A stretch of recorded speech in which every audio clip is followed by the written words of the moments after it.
The mountains were cruel that winter, white, endless, and silent as a grave. Snow crushed the pines, and the wind carved through the canyons like knives. Deep within that wilderness, a man known only as Boone trudged through knee-deep snow, his heavy boots sinking with every step.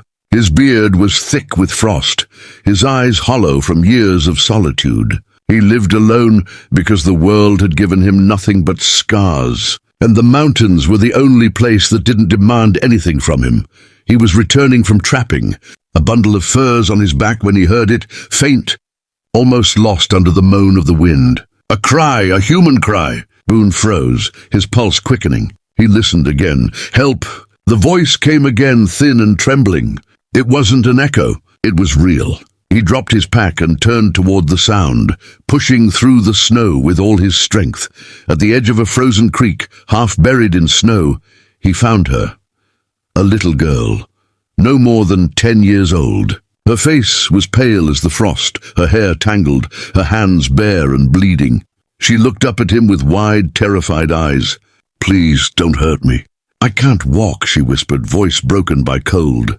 Boone knelt slowly, his breath heavy in the freezing air. "Easy there," he said softly, removing his fur coat and wrapping it around her shivering body. "Ain't gonna hurt you, little one. You're safe now." But she flinched anyway, shrinking away from his touch. Boone could see the bruises on her arms, the fear in her eyes, the kind that doesn't come from cold, but from people.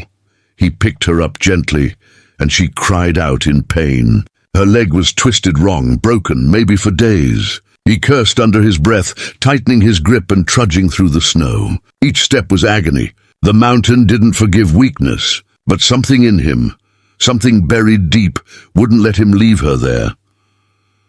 The cabin was miles away, but he made it. When he laid her down near the hearth, she looked up at him again, eyes glassy. Why are you helping me?"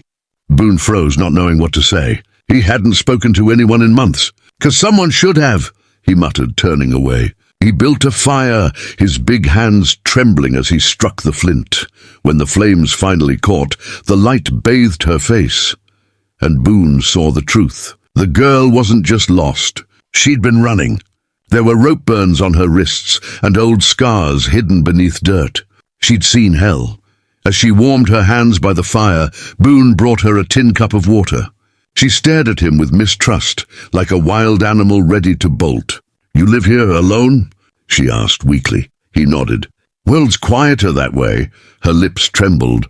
"They said no one would come up here, that I'd die before anyone found me." Boone's jaw clenched. "Well, they were wrong." Outside, the storm screamed against the windows, but inside something fragile began to form, a silence that wasn't empty anymore. The girl's breathing softened, and before long she fell asleep, wrapped in his coat. Boone sat by the fire, staring into the flames. He didn't know who she was, or what kind of monsters she was running from, but he made himself a quiet promise that night. Whoever had hurt her would never touch her again. Morning came slow over the mountains, painting the snow in pale gold. Smoke rose from Boone's chimney, curling into the frozen sky. Inside, the cabin was quiet, except for the soft crackle of the fire and the occasional creak of the wooden floor. Boone sat in his old chair, sharpening his knife, not for use, but because it helped him think. The girl was still asleep, her face calm for the first time, wrapped in his heavy fur blanket. He hadn't asked her name yet. Somehow he knew she'd tell him when she was ready. When she stirred, he set the knife down and poured her some broth from a pot hanging above the flames. "You're safe here," he said simply. She blinked, confused at first, then sat up slowly. Her leg was splinted crudely with branches and cloth, Boone's work from the night before. "Hurts," she whispered. "It's supposed to," he replied. "Means it's still alive." He handed her the cup, and she drank shakily, her small hands trembling. "What's your name?" he asked. "Clara," she said after a pause. "My name's Clara." Boone nodded. "Boone," that was all. No more needed to be said. She looked around the cabin, eyes landing on the rifles hanging on the wall, the traps by the door, the long scar running down Boone's cheek. "You a hunter?" she asked. "Of sorts," he said. "Used to be more. Now I just live." Silence filled the room again, but it wasn't the cold kind anymore. It was something gentler, something like safety. Yet Boone couldn't ignore the question burning in his chest. "Who did that to you, Clara?" She froze, eyes wide. Her breath caught in her throat. For a long time she didn't answer. Then in a voice small and trembling, she said, "Men from town. They took me and my ma. We worked for them, cleaning and cooking. When she got sick, they said she was useless. Her voice broke, and tears welled in her eyes. Boone clenched his fists until his knuckles turned white. He didn't ask for details. He didn't need them, your ma. He asked gently. Clara shook her head. "She didn't make it." Boone turned his face away, the firelight flickering across his hard features. He'd seen death before, too much of it. But something about the way this girl spoke, the smallness of her voice, the quiet acceptance of pain, stirred something deep inside him. "They think I'm dead," Clara said finally. "They left me there when my leg broke. I crawled away, till the snow got too deep."